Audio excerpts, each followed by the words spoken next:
Aš per Kalėdų naktį buvau sapnavus, kai pas mane neatėjo Kalėdų senelis, bet kažkaip, kad tos dovanos buvo visos išpakuotos ir buvo pavogta visa Kalėdų eglutė.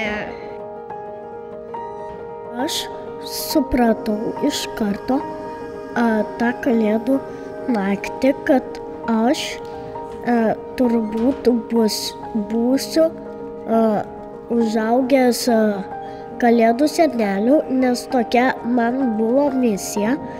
Mano tradicijos kai Kalėdos taip papuošti eglę ir po to su šeima visą sėsti prie stalo ir su močiutėm ir atšvęsti Kalėdas.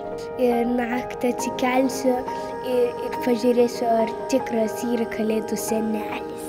Tai šiaip ten ne Kalėdų senelis, o iš tikrųjų tėvai padeda, o tai pasako, kad vaikams būtų linksmiau. Aš atsikeliu, tada atidarau kalendorių, juo pasidžiaugiu ir tada važiuojam į mokyklą, o kol važiuojam į mokyklą klausomės kalėdinių dainų.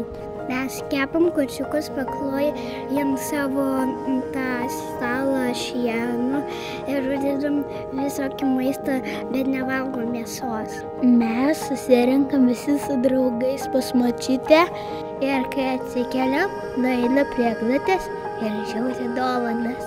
Man būna labai linksma, nes aš atsikeliu, pasisveikinu su visa šeima ir tada visi kartu einame pakuoti dovanas.